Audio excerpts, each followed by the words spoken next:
Good morning. These are your Tribune highlights for Friday, January 2nd, 2026, brought to you by your Daily Bahamas headlines, especially for people on the go and those who are visually impaired. Please don't forget to like, share, and follow our Facebook, YouTube, and WhatsApp channels. We begin this morning with the main story.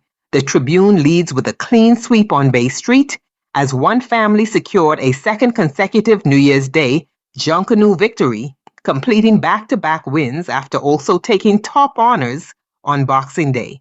The group once again impressed judges and spectators with tightly executed performances, high energy, and visually striking costumes. Their dominance across both parades confirms one family's firm grip on Bay Street and sets a formidable benchmark for future Junkanoo competitions. While the celebrations were vibrant, concerns surrounding parade length and organization continue to take center stage.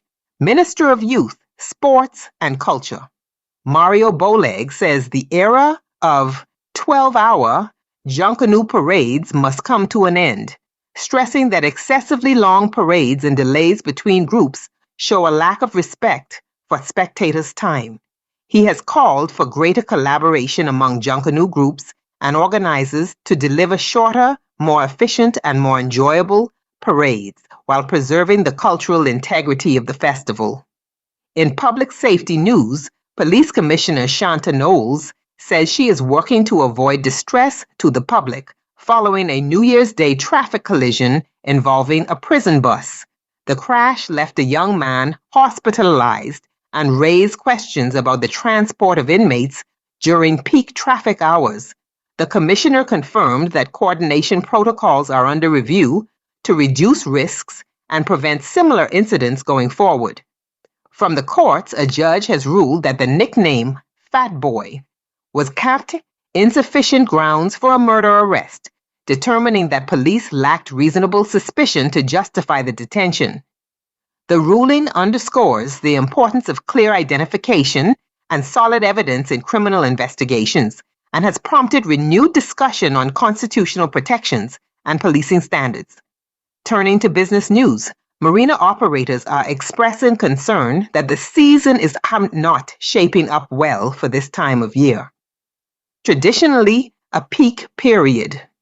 Operators cite lost business, rising fees, and administrative inefficiencies, warning that continued challenges could have negative knock-on effects for tourism and related industries. Internationally, the Tribune reports on a devastating incident overseas, where about 40 people were killed and more than 100 injured in a fire at a Swiss alpine bar during New Year's celebrations. Authorities say overcrowding may have contributed to the tragedy, which has shaken the tourism-dependent region. Now to the editorial. Today's Tribune editorial is titled, "Give Us a Reason to Go to the Polls." The editorial focuses on voter apathy and declining turnout in Bahamian elections, particularly among younger voters.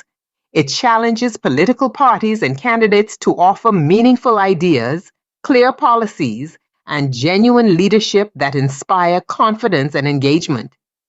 The editorial argues that slogans and promises are no longer enough and warns that democracy is weakened when citizens feel disconnected or unmotivated to participate. It calls for accountability, transparency, and leadership that earns, not demands, the public's vote. Purchase a copy of the Tribune or visit tribune242.com to read the full and remaining stories in today's edition. You've been listening to your Tribune highlights for Friday, January 2nd, 2026, brought to you by your Daily Bahamas headlines. Thank you for tuning in and for staying informed. As we close, remember this quote: "Democracy thrives when citizens are informed, engaged, and willing to participate." Enjoy your day, be blessed, and be a blessing.